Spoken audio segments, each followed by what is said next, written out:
Welcome to the Final Score Network and the Final Score podcast presented by Team Anders Realtors. I'm Andy. He's former NCAA student athlete and co-host. Brian, Cam, two-hand monster flush off the inbound. Brian, Cam, slam, jam. Subscribe to us on Podbean, the Apple Podcast Store, Spotify, or anywhere you get your podcasts. Follow us on Twitter at TheFinalScore35 and TikTok at AGSpartanFan35. Oh, and one more note before we get started. I'd like to apologize to anyone I've not offended yet. Please be patient. I'll get to you shortly. Welcome into the 103rd edition of the Final Score podcast. We're coming up on our 2-year anniversary. I believe it's on Thursday. This holiday season, third holiday season doing this. Happy holidays to everyone else. Listen to this. Merry Christmas, Happy Hanukkah, whatever you celebrate. Happy holidays. Before I forget to say that at the end. But lots of stuff going on in sports. NFL winding down. We're in the thick of it with bowl games, getting more into it. College hoops, kind of dead last week and then ramping back up this week and next.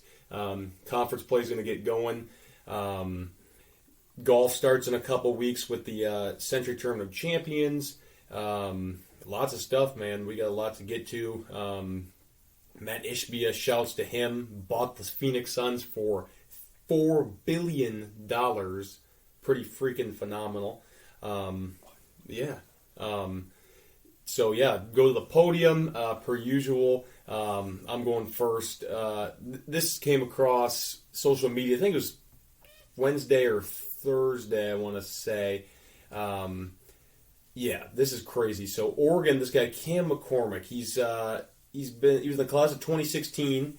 He got granted, long story short, a 9th year of eligibility.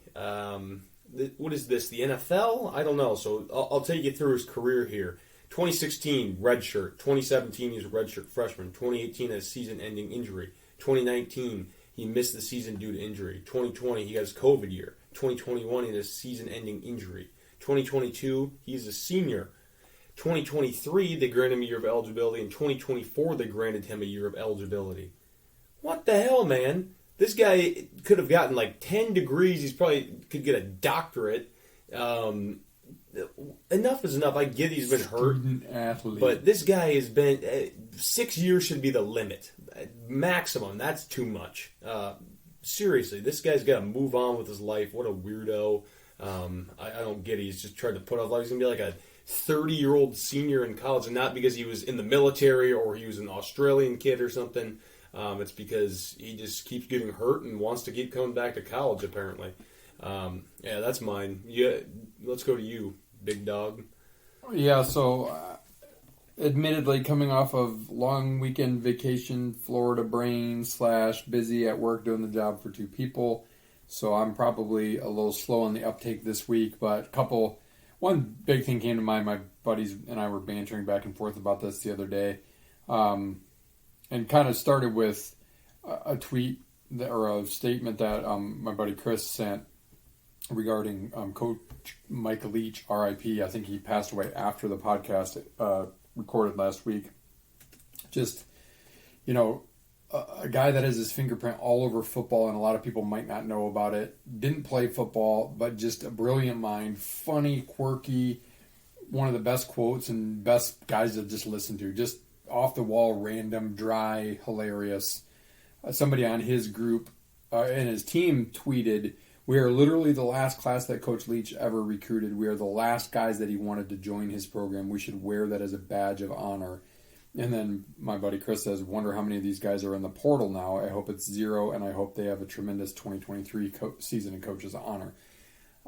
Which got me to thinking, and it led to not that particular tweet, but led to a big discussion in our group about how, and we've talked about it here, how NIL is destroying, especially college football. I mean, you don't hear about it as much in college basketball. Rosters aren't as big, and you're not turning over maybe as many guys. I mean, you're getting some. Like, there's some big names that are going here and there and probably chasing NIL, but the way that NIL is ruining college football, and it's valuing people before they deserve to be valued. I mean, it's like Quinn Ewers getting paid 7 figures to go to Ohio State, and then he transfers after a year. These guys are unproven commodities. Okay, so they have high rankings in their recruiting. But hey, for every 4-star Michigan State has had, that has been an absolute bust. They've had a 2-star that has been an NFL guy. Kirk Cousins led the biggest comeback in NFL history. Le'Veon Bell was great before he kind of went off the deep end, smoking a little bit too much weed, probably hanging out with Antonio Brown. I mean, there's other guys like that. There's guys like Brian Hoyer, who I think was probably a 2-star, and while he's not been an NFL star, he still plays in the NFL. Jack Conklin, 0-star, starter, all-pro. So for every one of those guys, I can't even name a bunch of... Will Golston. There's one 4-star I can name at Michigan State who was a stud and still is a great NFL player. He's an every down guy that shifts inside and outside the line up front for Tampa Bay. I can't name you. I mean, I can some recent guys. Malik McDowell was a great one. He didn't pan out. If you want me to. Who's another more recent? Because the last couple of recent ones, you had the great. What was his name? Julian. Julian Barnett. Yeah, the receiver / DB. He ended up transferring down to a non-Power 5. You had the big tackle who was supposed to be great, who transferred down to the same non-Power 5. That 2019 class. So let me pull this up. I mean, my point basically is that we're giving money to these kids based on a star that a couple of pencil-pushing nerds for some websites that make their money off of equal nerds who like to read this stuff and buy the hype.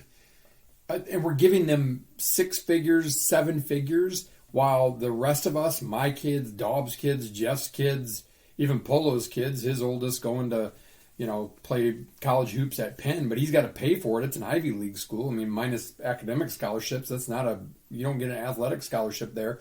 So for all these kids who work their tails off, and in the case of Natalie Daub, played a sport at Michigan State as a walk-on. Ryan and Rachel both played D3 sports. Ryan for 4 years, Rachel for 2. They don't get squat for that. And we're giving these people who have recruiting stars because some nerd that was straight out of the movie Revenge of the Nerds has some scientific formula for rating people. And it's ruining the game because here's my case in point. Michigan State the other day, they've been back and forth on a running back from Texas. I think he committed verbally, then he decommitted, but then he opened his commitment. And my understanding is that just the other day, he called the Michigan State coaches to say he had decided he was going to come to Michigan State. He called them. I get it. It wasn't written. It wasn't signed.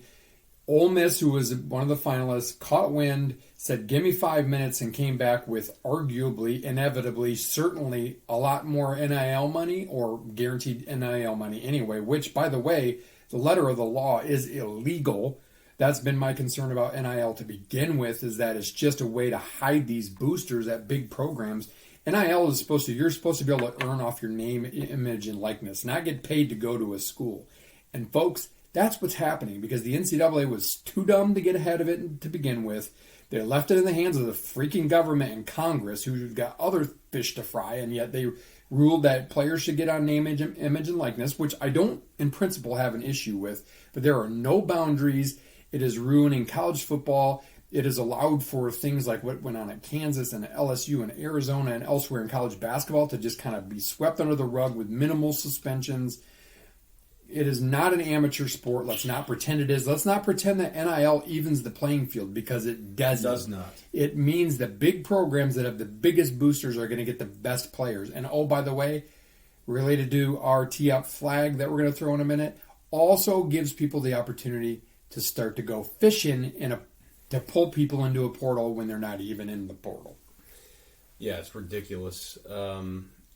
I completely agree. NIL it's a good idea, but it's just the wild, wild west. We've said that for a long time, and it's getting worse. Yeah, it's not getting any better. There's no parameters around it, and good luck reeling it in now. And good luck enforcing it, NCAA, because you haven't done jack shit with that stuff to begin with. Who's to say you're going to do it now? Well, new president coming in April 1st, former Massachusetts governor, Mark Emmert out the door. People hate him. Reggie Bush just made a statement going at him today. good because he deserves his Heisman back. I don't care. In the realm of everything, whatever. But if he deserves his Heisman back, then the Fab Five argues that they deserve their stuff That's back, true. And they don't.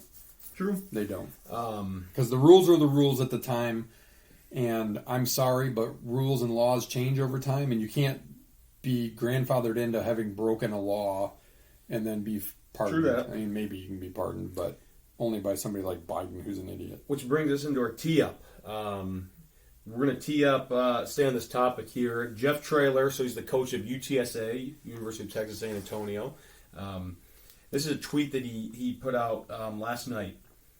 Dear at NCAA football, how does at UTSA football report Power 5 schools who are trying to poach our young talent?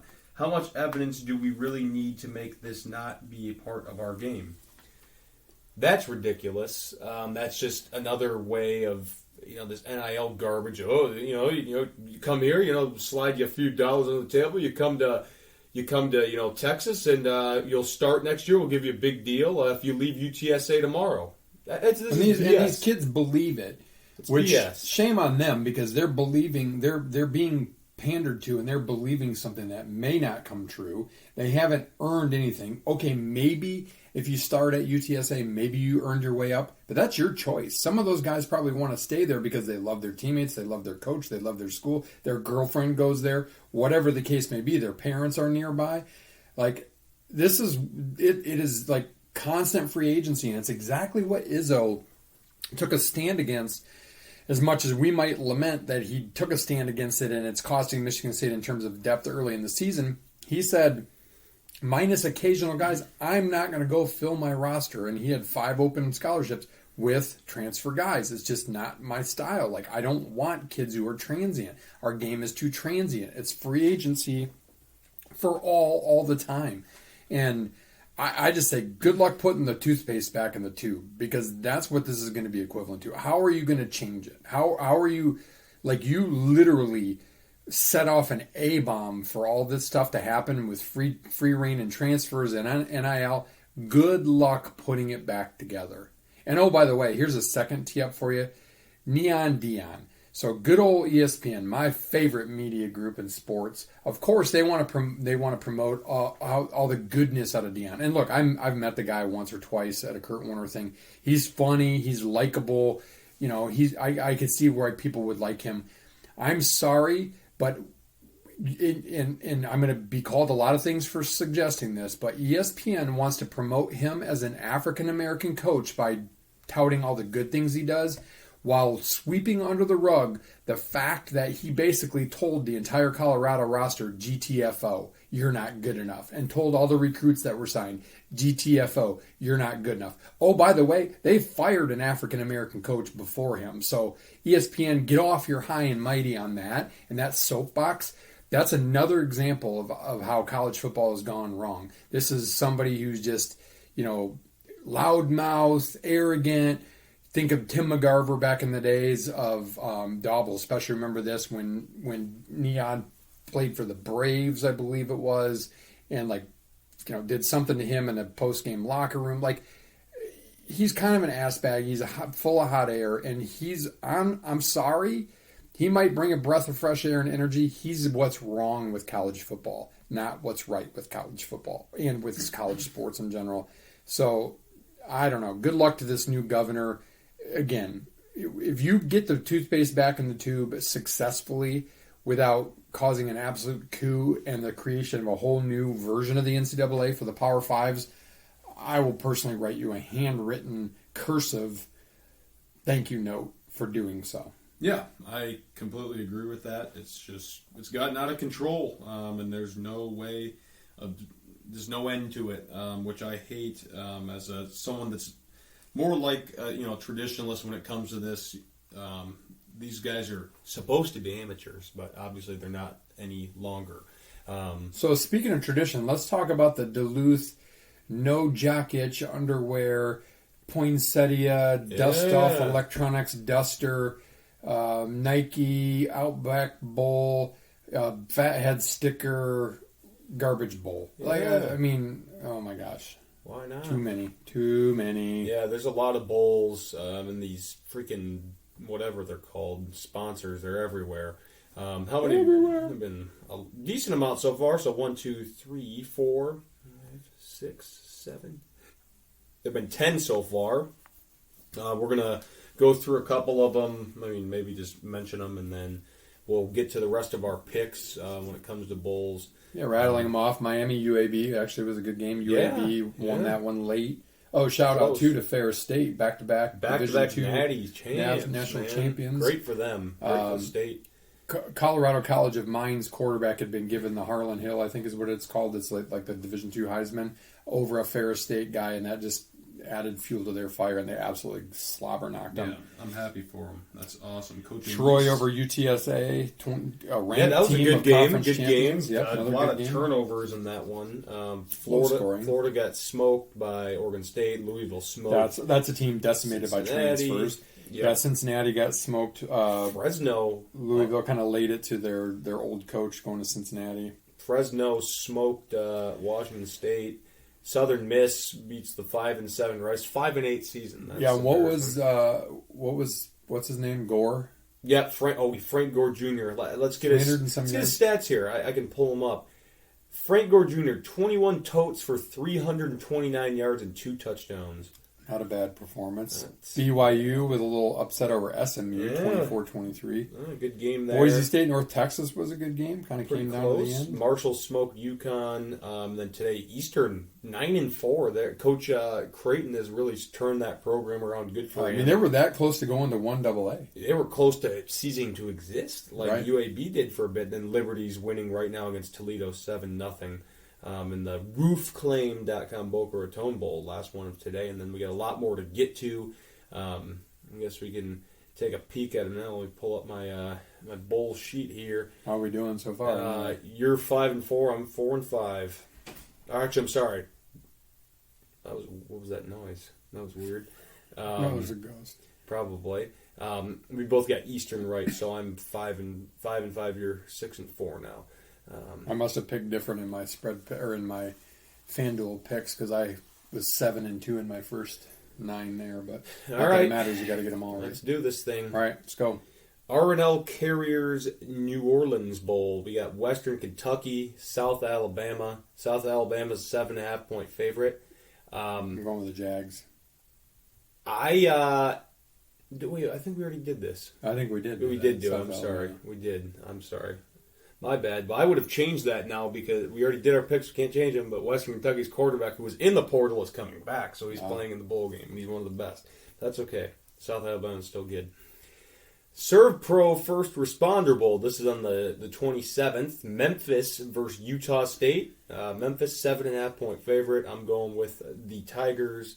Yeah, I don't. Yeah, I'll go that I don't know a ton about either of these teams, to be honest with you.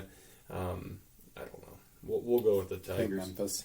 Yeah. Then we got the ticket. This is actually a decent little in-state matchup here. Border matchup. We got the Ticket Smarter Birmingham Bowl between the Coastal Carolina Chanticleers and the East Carolina Pirates. East Carolina 10.5-point favorite. I'm rolling with them to cover that. Grayson McCall's gone. Their coach is gone. I don't think they're gonna pull it off. Yeah, I'll go with the Pirates as well. All right.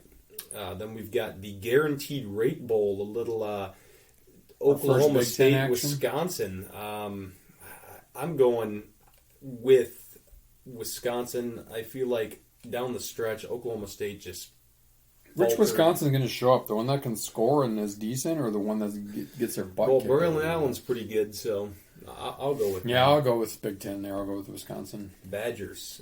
That's a late night game at Chase Field, former Buffalo Wild Wings Bowl, I want to say. Oh yeah. Then the 28th, we've got the Military Bowl, UCF Duke, couple teams with decent records there. I'm going straight up here. I'm going Duke. I think they had a pretty good season. I like their quarterback, Riley Leonard. He's one of the best dual threats.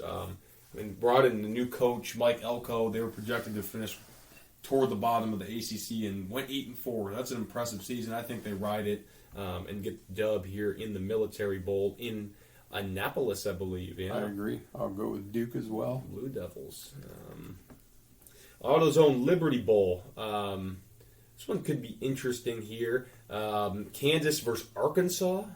Oh, man, I don't know. Kansas. I'm going to go with Arkansas. I think that they have a pretty good squad. Kansas started the season, 6-0? Yeah, and they're 6-6. They went 0-6 since then. Kansas versus Kansas. I'll give Arkansas the nod just because they're SEC, I would say, but wouldn't surprise me if Kansas wins. Yeah, I agree. This is a decent one, the San Diego Credit Union Holiday Bowl. Michigan State played in that one. Good bowl game. Oregon. Bo Nix is coming back next year. Versus UNC, Drake May. North Carolina stumbled down the stretch, lost, 3 out of 4, I believe, down the stretch. Oregon's a 2-touchdown favorite. Yeah, I don't have the spreads for them, so they're 14-point favorite. 14.5 per my app here. I'm going to say North Carolina covers 14.5. I think that, they've one of the best quarterbacks in the country. Yeah, I'll say they'll cover it. I think Oregon's going to win, and it wouldn't surprise me if they won by 14, but I think North Carolina can cover 14.5. I agree. Mac Attack, baby. This is an decently intriguing bowl, the Tax Act Texas Bowl, Texas Tech versus Ole Miss. Ole Miss faltered down the stretch well. Texas Tech started playing well. You got a spread on that one? 3, Mississippi 3. This is not match FanDuel. This is off my sports. We'll go straight up on this. I'm going with the Red Raiders. I like them. I'll take Ole Miss. I like their coach. Go different from me. We'll take Ole Joey Miss. McGuire, good coach. Bad Boy Mowers Pinstripe Bowl. Michigan State played in that. Minnesota. 84. Why isn't it the New Era Pinstripe Bowl? That made more sense. Yeah, I did. I don't know. Stupid. Minnesota 8-4, Syracuse 7-5. Minnesota. Syracuse started 6-0. Minnesota 1-5. Minnesota. They're favored by 10. Are we going spread or straight up? We'll just go straight up. Okay. I feel like it's pretty. Yeah, go straight up. Minnesota. Yep. All right. Cheez-It Bowl. Oklahoma versus FSU. FSU basically a home game for them. I'm rolling with them. Oklahoma struggled a lot. Yeah, Florida State. Oklahoma is a struggle. 6-6. Florida State 9-3. I think that's a Knowles. On paper, name wise, it looks like a great classic game. I don't think so. By the way, we'll pick the CFP next week. This one is intriguing to me as well. Texas versus Washington. Points. Is that the Alamo? Points. Yeah, the Valero Alamo That's Bowl. always a great bowl game. It is. I swear. Every time there's points. RG3 did it. Michigan State did it against Texas Tech a few years ago. Oregon versus First time TCU. we were in it, we didn't. We lost 17-3. Yeah, that was when back Drew in Stanton got beat up by Richie Incognito. Lord. I'm going with Michael Penix and Washington. Man, yeah, they're Bijan's not playing, by the way. He's not playing? No. I'm still going to go with Texas. I think Texas will win. All right. Duke's Mayo Bowl, Maryland, NC State. Who gets the Mayo? Maryland? That's a lot of Mayo for Maryland's coach. Yeah, I'm going with NC State. Maryland was bad down the stretch. They were really But they're bad. always bad down the stretch. That's when they play their better teams. And NC State's on their fourth string quarterback, I think, unless their other quarterback's better. I'm going to go Maryland. They're favored, and I'm going Maryland. All right. Tony the Tiger Sun Bowl. Another good game, usually. Battle of... One of the only non-ESPN games. That and Holiday Bowl. I hate Pitt. I'm going UCLA. Yeah, UCLA's going to roll. I don't... Screw Narduzzi's he's an a-hole. Then we've got the Tax Slayer Gator Bowl. Ranked matchup. Notre Dame and South Carolina. South Carolina, spoiler down the stretch. It's the Lou Holtz Bowl. It is. I'm going with South Carolina. Notre Dame, they're playing that other quarter, the guy that started the season. I don't know how they're going to respond to that. I'm going with the Cox. They had some good wins down the stretch. Yeah, because they changed the rule that you can play in 4 games plus the bowl game and keep your red shirt. Yep. I'll go with Notre Dame. All right. Barstool Sports Arizona Bowl. The Ohio Bobcats and the Wyoming Cowboys. I'll go with Ohio because they're green and white. Yep, give me the Bobcats. I don't even know who their coach is anymore. It's not Solich, right? He retired. All right, now we got a little NY6 going on. Capital One Orange Bowl, the Battle of the Oranges in the Orange Bowl, Clemson, Tennessee. I'm going with the new quarterback, Cade Klubnik. I think he outduels Joe, Cam Newton, Milton. I'd go to Clemson too. I mean, it would be different if Hooker was playing, but yeah, I'd go Clemson. I agree. Trans Perfect Music City Bowl. If you like points, don't watch this one. Iowa, Kentucky, Shield. The over-under is 30.5. I'm taking the under. 30.5. I don't know who to pick. Iowa's favored by 2.5. Can Iowa's defense is going to score a touchdown. I'm going with Iowa. I got Iowa. Yeah, Kentucky's their quarterback's not playing, their running back's not playing. Could be really ugly. All-State Sugar Bowl, Alabama, Kansas State. Bama wins this, I think. I like Kansas State. I like Kleiman. I like their roster, what they've done. Deuce Vaughn's really good. Adrian Martinez is supposed to be back. And that Will Howard guy is actually pretty good as well. Like him too, yeah. But Bama, Bryce Young's playing. Will Anderson's playing. We've seen this before where Bama looks like they back into a bowl and they're not going to care. Pissed. And then they waxed Michigan State 49-7. Yeah, to Michigan in the Capital One Bowl as well. Yeah, I'm going to go with Bama. Yeah, it's hard. Probably root for Kansas State, but go Bama. Bama's going to win. This is I like this matchup, and then I think with the emotion, I think that it's going to be even better. Mississippi State, Illinois.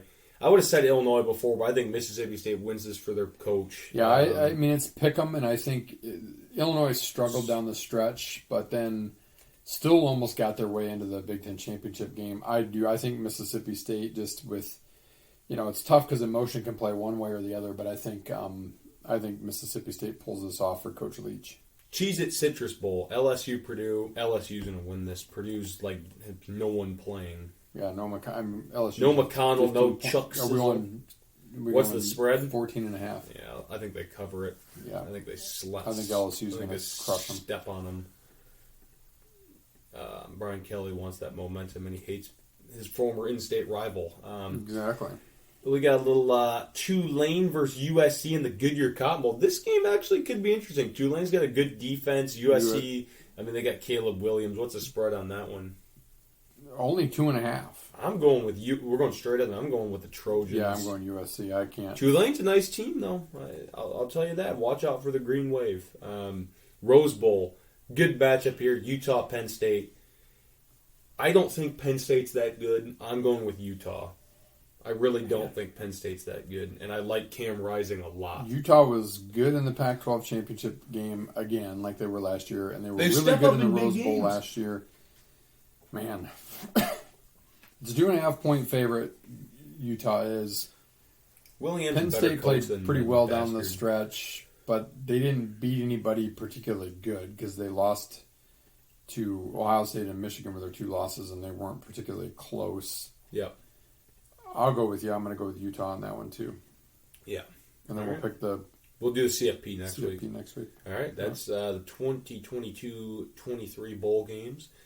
Let's talk some hoops. Second down. Yeah, what's happened? I gotta go on my trusty app here and see what I can't even remember what's happened last week. I feel like there haven't been a ton of games. Well, there weren't a lot of games, and we were on vacation last week, but we watched a little hoop when we were down there. So I'll tell you right now, Wake is going to beat Duke. About to beat Duke. They're Good. up 11. Oh, too bad. UConn's was down to Georgetown. They've stepped on them ever since. Only 3 undefeated teams left. UConn, Purdue at number 1, UConn number 2, and New Mexico, right? Yep. Bama's up only 8 on Jackson State. Indiana's up 22 on Elon. Marquette's up Close 3 on one. Providence. That's a good game. A little Big East action. Well, too bad Duke lost. by Baylor is 11. tied with Northwestern State. You want to hear something funny, though? Wake Forest went to Kohl Center, beat Wisconsin by a few in the ACC Big Ten Challenge. They got their asses handed to them by Rutgers on Saturday, and they turn around and beat Duke. What is college basketball? college is insane. basketball That might be is the crazy. most parity. This year might be the most parity ever. I don't think Purdue's good. I think they're very beatable. UConn's good. Obviously, they're beatable. Georgetown is probably the worst Power 6 team, and they were right there with them for most of the game. Parity, baby. I love it. I love When you nothing look back to more. last week, I'm just flipping through ranked games last week. Indiana went and got absolutely destroyed at Fog Allen by 22. Oh, they got smoked. Gonzaga beat Alabama in a really good neutral site ranked Yeah, game. really good. 190. Houston 3 versus 6. They beat Virginia. So the good teams are playing good teams, which is great, and that's part of the parity. Illinois got to bounce back. They smoked a team they should. Alabama A&M. Vatech is they got a good win. Arkansas got a good win. UCLA held Kentucky to 53. Kentucky's fallen off. UCLA's on the rise. Purdue was slop last week against Nebraska and Davidson. But in the game, the Fighting Lawyers got the dub. UConn smoked Butler. Arizona, Tennessee was a good game. Tennessee's played some good games. They're one of those teams that I would stay away from come March. I'm already going to say that now because they'll find a way to choke. Same with Indiana. That was Saturday after really, one, two, not very many ranked games. I'm going back to last UCLA Wednesday. they had a great week. Beat Smoked Maryland at Xfinity, at Maryland. and then they beat Kentucky. Kentucky pissed off with Cal, and the fans are getting kind of antsy. This team, they're one of the worst. Creighton, how about them? They started 6-0 or 7-0, and they've lost 6 or 7 straight. Playing great. Not playing great at all. Not a whole lot of ranked games happened last week. Michigan State obviously was off after playing all their time. Marquette's been good. Marquette was solid. They're creeping up. Miami's kind of sneaking up in there.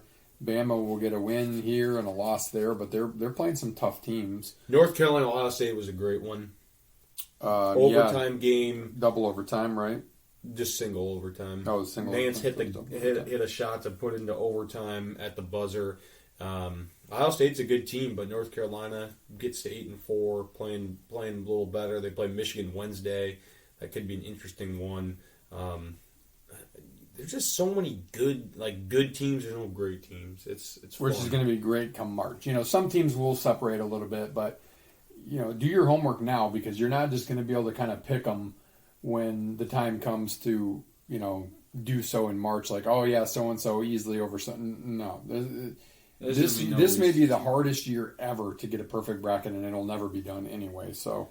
Yeah. That'll be super interesting. Rest of the week tomorrow, a lot of ranked games. There's tons of ranked games tomorrow. 1, 2, 3, 4, 5, 6, 7, 8, 9, 10, 11 ranked games tomorrow. Getting closer to Christmas, then it kind of dwindles down. Thursday, not as many. Friday, not as many. Less. None Saturday, none Sunday, none Monday. So college top 25 takes Christmas weekend off, and then it ramps back up. Tons next Wednesday again. Then you really start to get back into league play for a lot of these conferences. So, good stuff going on there.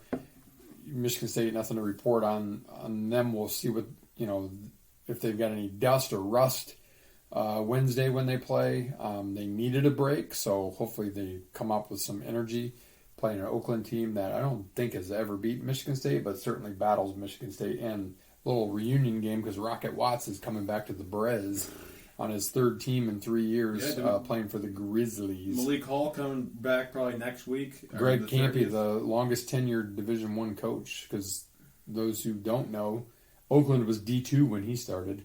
That's crazy. At Oakland. He's been there longer than Boeheim's been at Syracuse. Oh, maybe not. No, Boeheim's in his 40-some years. He's been there for He's been in there over 30 years, but not Boeheim long, no. Long One of the longest tenured coaches.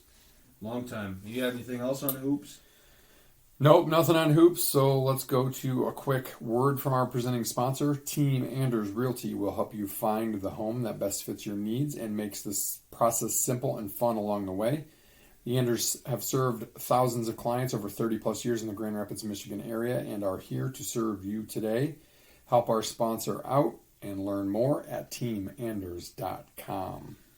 All right, let's talk NFL. We do this occasionally, but more usually as a part of the scramble. But playoffs are coming, and there's some good stuff going on in the NFL. The NFL's been a great year. Got the Brock Purdy story, The question at the beginning of the year with San Fran was what were they going to do with Garoppolo? Then Lance goes out and Garoppolo's doing great. Then he goes out and they're like, oh no. And Brock Purdy's gone 3-0, 1 game in relief and 2 starts. Been pretty good. Mr. Irrelevant, last pick in the draft, and they've got a lot of horses on that team, and they're playing really, really well right now. I think they've won. They're right up there with the Lions with a winning streak. Mm-hmm. They've been really good. Excuse me. Let's talk about it. We can talk about you want to talk about the playoff picture? You want to talk? Yeah, let's look at the play. Let's look at playoff. Let's look at the AFC. So the Bills right now hold the 1 seed in the first round bye. I mean, they've been really good. Obviously, have had a couple slip ups here and there. Got a nice win over Miami. Yeah. In the snow on Saturday night. Yeah, really nice win. Or was that? Yeah, Saturday night. Yeah. Yeah, pretty nice win. Chiefs, they got the 2 spot. Hardly got by the Texans. Seventh straight AFC West division title. Yeah, they've been only 2 other teams, dynasty. or 2 or 3 other teams ever have done I mean, that. they're a really good team. Have been for a while. I love them in the playoffs. I think they're a shoo-in to at least get to the championship round. If we get another, but the AFC is tough. I mean, looking at Cincinnati's playing great. They're streaking right now. Would be the 3 seed. Just phenomenal. Joe Burrow's been really good, and they're not even healthy really right now. But they've been really good. The Titans, they'd be the 4. Cincinnati's won. Yeah, Cincinnati's won 9 in a row, haven't they? Maybe. I don't know. I have no idea, but I know they're playing really well. Joe Burrow. I'll tell you, they're 10-4, and they started the season 0-2. Yeah, so 10-2 in their last 12, not bad. Titans would be the 4 right now. They're playing terrible. I think they've lost 3 in a row. 7-7. I mean, and 7-7. The Jags are AFC only South. a game back. Yeah, we'll talk about that. The Jags shooting up there. They're in the 10 spot right now. They're 6-8. They play the Jets this week on Thursday night. That's a huge game. That's playoff implications right there. That's big. That's at New York. Jets are 7-7 on the outside looking. Yep. They're probably in the 9th spot. Jacksonville wins and the Texans lose. Look at that. And the Jags hold the spot over right now because they beat them. Houston's playing, or Tennessee's playing Houston, and Houston's been technically. Technically, the Colts are still alive at 4-9-1. Terrible. Crazy. They're awful. We'll talk about that in a minute. That's the AFC South. The Texans are terrible. They're eliminated. Then you got the Ravens in the AFC East. They've been playing terrible lately. The Bengals took their spot. They've been hurt. I feel like they always get hurt for some reason. They're in the North. I'm sorry, AFC North, right? Yeah, with the Browns. The Browns are technically still in it, but they're 6-8. I don't see Steelers still have a chance to hit 500. Still have a chance, yeah. For Tomlin not to make the playoffs necessarily, but they can. They've never not gone 500 under Mike Tomlin, and they play Las Vegas this weekend. They're both 6-8. Yep. And then we got the Chargers in the 6th spot. They're playing a little better. They're in the Titans. playoffs right now? Yeah, the 6th seed. Wow. Yeah, the West. I mean, Chargers and Chiefs are obviously good, and then you got the Raiders, who just. Can we talk about that, please? How they beat the Patriots? That's freaking ridiculous. That was like the water boy. Dude throws it directly to him. That was the biggest. What are you doing? Most the Matt Patricia curse. Brain fart moment in NFL history. Matt Patricia curse. That's what it is. That why would you even do that? You're not losing by 1. You're tied. Just go to overtime. Go down, man. Like a tie does not. They hurt had the you. momentum. Their playoff percentage, the Patriots, went from something like with a win they would have been a 64% chance of making the playoffs to with the loss they're a 22% chance. Good. On one bonehead play. Screw the Patriots. Ridiculous. Done with them. And then you got the Broncos, who are already eliminated out there in the West. And then that last spot, we got Miami, who's 8-6. I think they got the Packers on Christmas. That's a huge game for them. Win that. Now it's at Miami. Get the win there. They get to 9-6. They probably have a really good chance. And like you said, the Jets, they're right there. In the AFC East, going for it. I think those are the only teams. The AFC East and the NFC East are by far the toughest. Oh yeah, and then the NFC. The Eagles have been really good, 13-1. I think they got the Cowboys on Saturday. Jalen Hurts sprained shoulder, might be out on Saturday. That could be interesting. They have a 3-game lead on the division. I would probably sit them if I was them. I mean, and they've got a 3-game lead on the. Or a 2-game lead on the number 1 seed, too. Yeah. I don't think I'd risk him. Vikings? Oh, my Lord. The Colts choked on water again. Let's just say 2 Michigan State quarterbacks have led the biggest NCAA and NFL comeback in history. Drew Stanton and Michigan State overcame a 38-3 deficit at Northwestern and won 41-38. And then Saturday, I left it for dead. My boy Kirk threw a pick 6, and they were down. I don't even know what the score was at the time. There was 33-0 at the half. I'm like, I'm not even checking in. And Ryan's like, are you watching this comeback? You and Rachel are at Disney. And I'm like, what? and I watched the whole overtime. Unbelievable to come back and win that game. Minnesota is still super fragile. I will tell you, if the Lions were fortunate enough to make the playoffs and likely would probably play Minnesota, I'd be pretty damn scared if I was Minnesota, because the Lions already beat Minnesota once and probably should have beaten them the other time that they played them, and Minnesota won another game. They've got 10 of their 11 wins have been by one score or less. That's crazy to me. That's freaking ridiculous. Wow. They clinched the North. Good for them. Yep. 49ers, we talked about them. Hot. They're in the 3 spot right now. 10-4. Could get to the 2.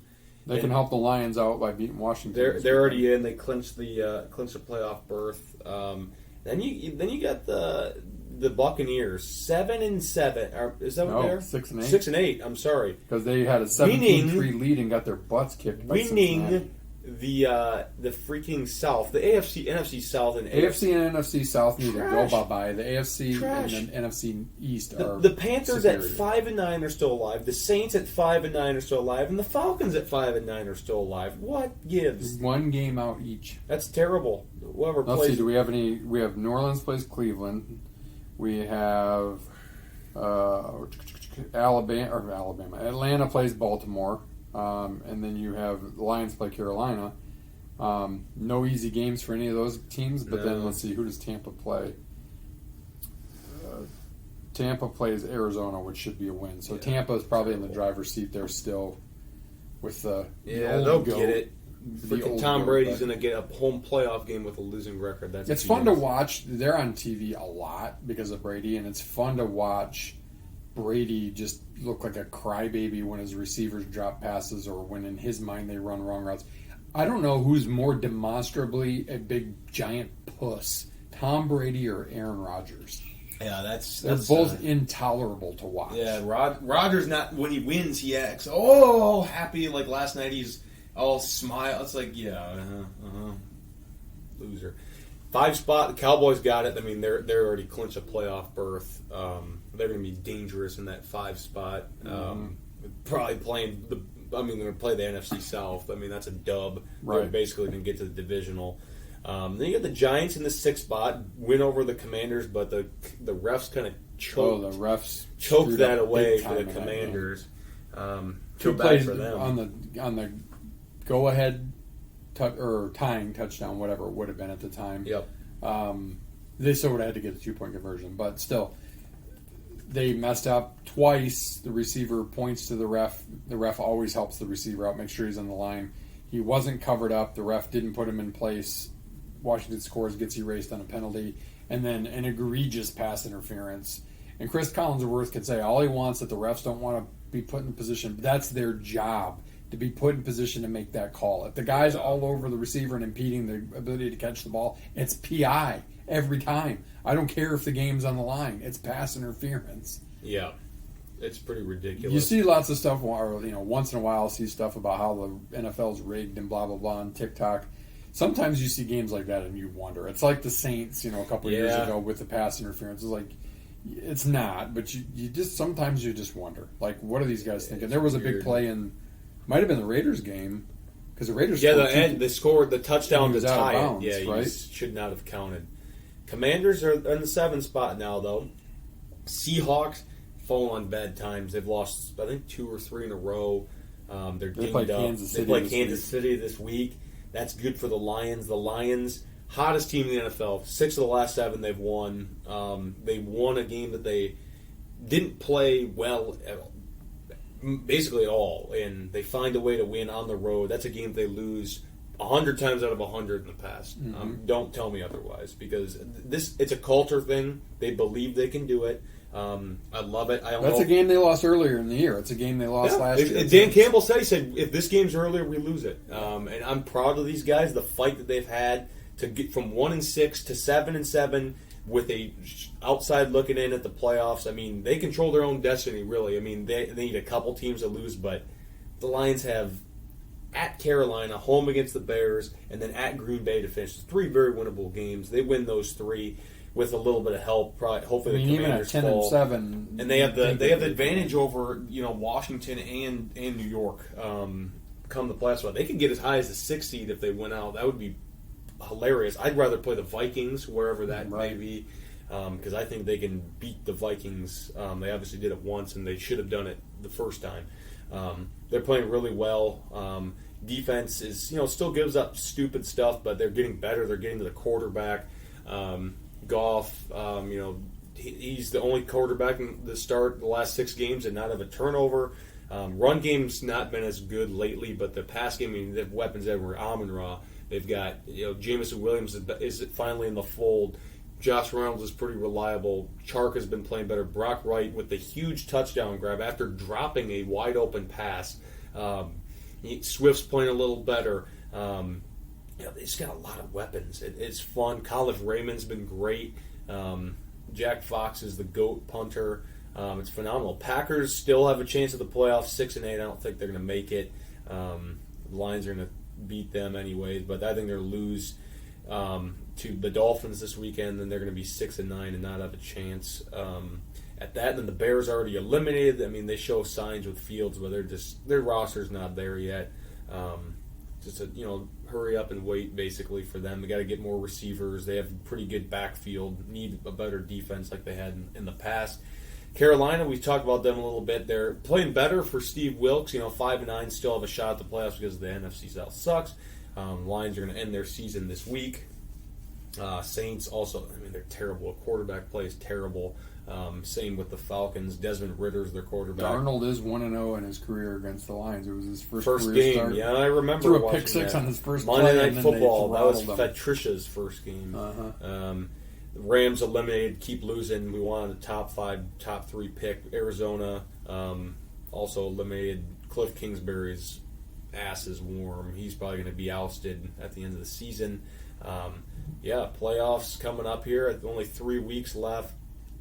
Finish line is in sight, with a lot of stuff left to be had. A lot of spots. A lot of black and blue NFC North division going at it the last 2 weeks. The Bears, the Vikings, Packers, and Lions all playing each other in the last 2 weeks of the season. We love it. All right, that's third down. Go to the fourth down, our final down.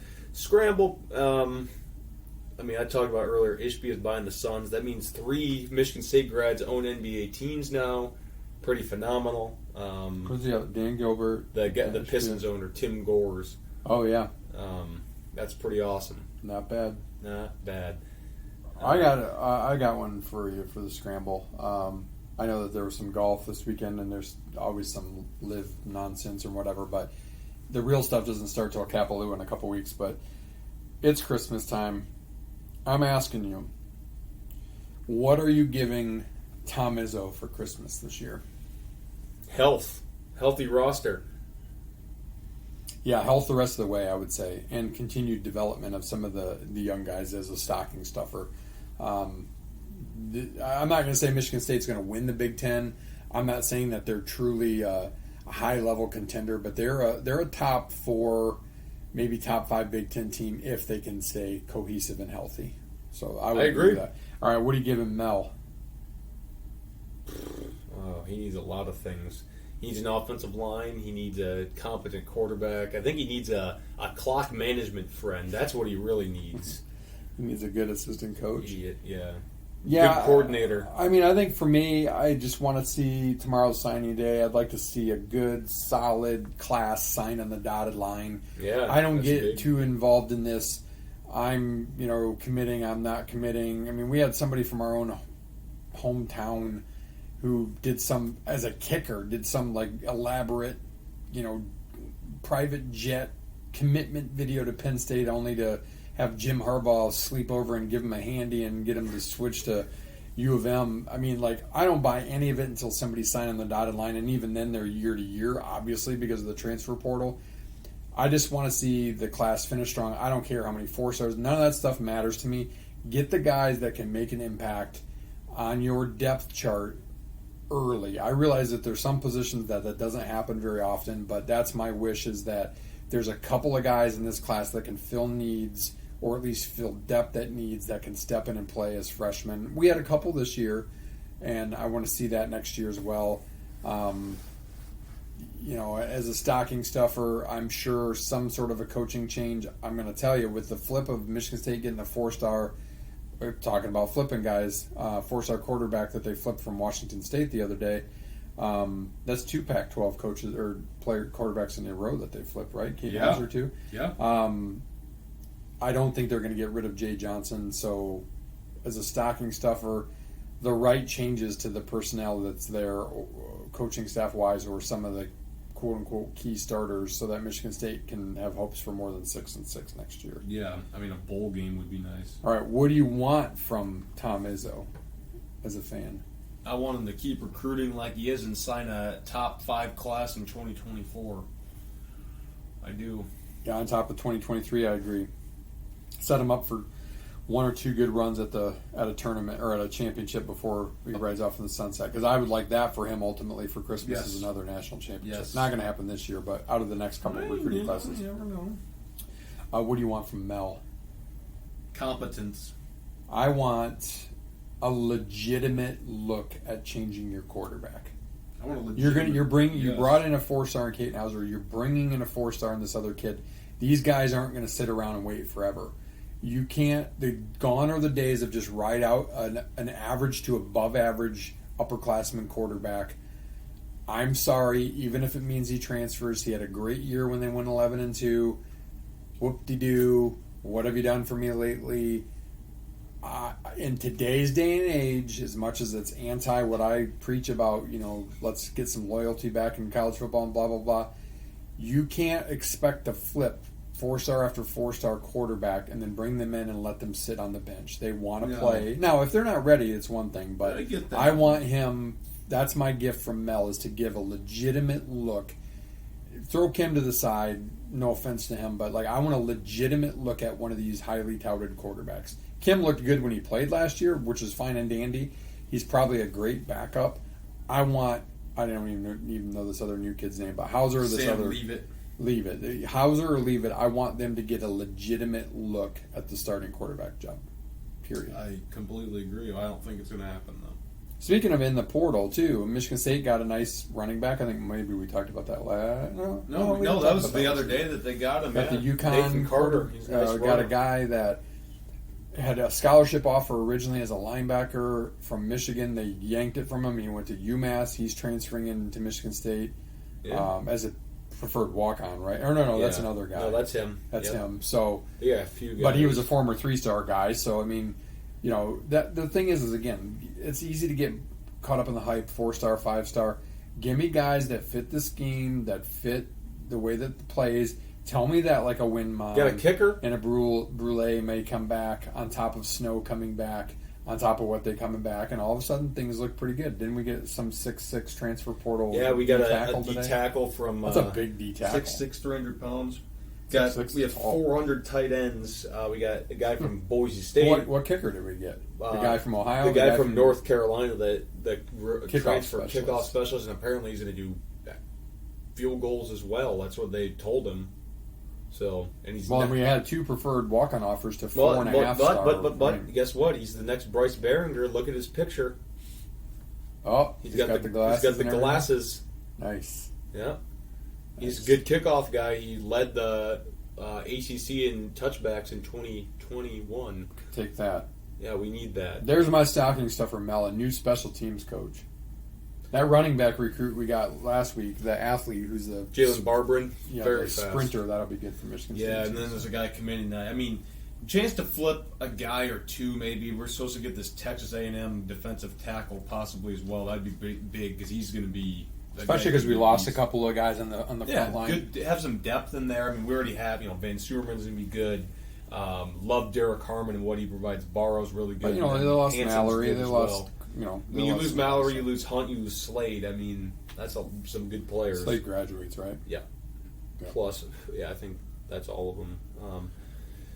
We need depth. Probably could go for another offensive lineman or two. That'd be nice, but what do you know? All right, here's Well, I a know. scramble question for you. We look to be like the literal center point of a low pressure system that's epic. It's think 1964 Rudolph the Red-Nosed Reindeer claymation, blizzard that, without Rudolph, Christmas was going to not happen. Nope. We're expecting that here Thursday into Friday. How much snow will we get? In this storm, Yeah. I think we're going to get a foot.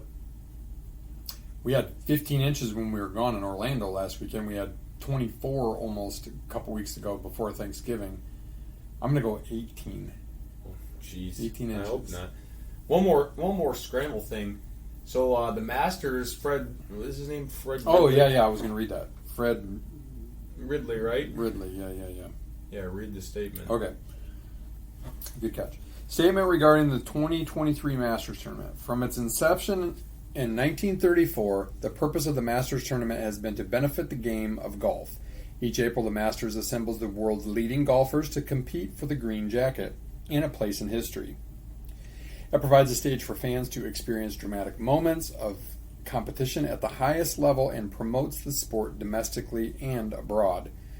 Through the years, legends of the game have competed and won at Augusta National Golf Club. Champions like Gene Sarazen, Byron Nelson, Ben Hogan, Sam Snead, Arnold Palmer, Gary Player, Tom Watson, Jack Nicklaus, and Tiger Woods have become heroes to golfers of all ages. Notice a name that was left out of there. They have inspired some to follow in their footsteps and so many others to play and enjoy the game. They have supported the sport and thus all who benefit from it. They have shown respect for those who came before them and blazed a trail for future generations. Golf is better because of them. Regrettably, recent actions have divided men's professional golf by diminishing the virtues of the game and the meaningful legacies of those who built it. Although we are disappointed in these developments, our focus is to honor the tradition of bringing together a preeminent field of golfers this coming April. Therefore, as invitations are sent this week, we will invite those eligible under our current criteria to compete in the 2023 Masters Tournament. As we have said in the past, we look at every aspect of the tournament each year, and any modifications or changes to invitation criteria for future tournaments will be announced in April. We have reached a seminal point in the history of our sport. At Augusta National, we have faith that golf, which has overcome many challenges through the years, will endure again. So there you have it. The Masters has decided to allow the Live Bastards to play. And look, if they qualified based on past qualification needs for golf, I agree it's better to have them there. I'm just kind of hoping with some of the hubbub about, maybe Norman getting run out, that it would die on the vine. Look, Live was really pushed by not only the financial backing, but like a couple guys. Mickelson, Norman, and, they got a couple of the big name players to go. I frankly haven't missed those guys, but I understand wanting to have them here to compete. So be it. Yeah. At least we know what's going on with the Masters. It's fair if they've earned their way in based on other criteria. They probably don't go on OWGR as much for the Masters, to be honest. Fine, whatever. Next. Yeah, I mean, it's going to happen. It was bound to happen. So, Mm-hmm. All right. You got anything else for Scramble? I do not. All right. Let's do a sprint, a Christmas sprint. All right. Well, I think this is the only sports question. Best non New Year's Six bowl matchup. This year? Yeah. I don't know. I mean, traditionally, I think it's the Alamo Bowl, so Yeah, I like that Texas. Yeah, that's what I said too. That Texas Washington matchup is going to be a good one. Give me some points. All right, what would be on your golf Christmas wish item wish list? Would you want could it be gear? It could be something for your game. Whatever you want. Something that I can even intangible, the ability to hit greens in regulation. Sure, that's what I want, because I've kind of figured out my driver. I don't buy into the hype of these new clubs, which are drivers are $500 or $600 now. I got fitted for one, thank you, Bill, back in 2015. I've been playing with the same thing. It's fine. I hit it well. I hit it straighter than I have. I've hit 50% of fairways, which for me is pretty good. My misses aren't that bad anymore. I feel like if I could just hit more than the 30% of greens I hit in regulation, I could routinely be a better golfer. Yeah, so that's what I want. That's a good one. I'll go different than that. I want driving accuracy because I feel like I'm wayward every time, and I'm not even close to being decent. And you have all new sticks, pretty much. Yeah, so we'll say that. Best Christmas dinner. This like main course.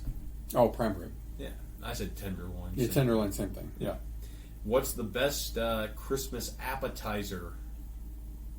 Oh man, best Christmas appetizer. Mom does up like lots of great things. Honestly, for me, it's cocktail shrimp and some good cocktail sauce. Yeah, I like the shrimp. I'm like George. The ocean called. They're running out of shrimp. I mean, it's no carb for me to eat the shrimp, so it's good for the old sugar levels. I don't put that much cocktail sauce on it, which has a little bit of sugar in it. Yep. I just try not to fill up on that too much because I just go into a meat coma with the tenderloin. Yeah, I agree. Yeah, the shrimp's good. I'll go something different. I love the good summer sausage and cheese and crackers. Can't go wrong with that either. No. A little Windschuler cheese. Yeah, that's good stuff. That's it. 103 in the books. Appreciate you guys listening. Let us know if you want us to discuss anything. Have you basketball questions, football questions, NFL, anything like that. But appreciate you guys listening. Like I said, pound that like button, whatever you listen on. Leave a comment if you want. But yeah, happy holidays to all. Stay warm this week. Yep, Merry Christmas. We'll be back at you before the new year. Maybe do a little 2022 year in review, a little TFS wrapped, if you will. But in the meantime, have a wonderful Christmas. If you're stuck in blizzard territory or the icy cold that's going to go all the way down into Florida, be safe, be careful on the roads. Stay home, don't drink and drive, all that good stuff. Just enjoy a lot of good football this weekend. How can we forget if you like the NBA? The NBA plays on Christmas Day, of course, too. But NFL's you got the NFL, you That's better. got all kinds of stuff going on. So Merry Christmas to you from a sports perspective. In the meantime, if you need something else to do this weekend, hang out with us because I planned out our whole day. First, we'll make snow angels for 2 hours. Then we'll go ice skating. Then we'll eat a whole roll of Toll House cookies as fast as we can, and then we'll snuggle.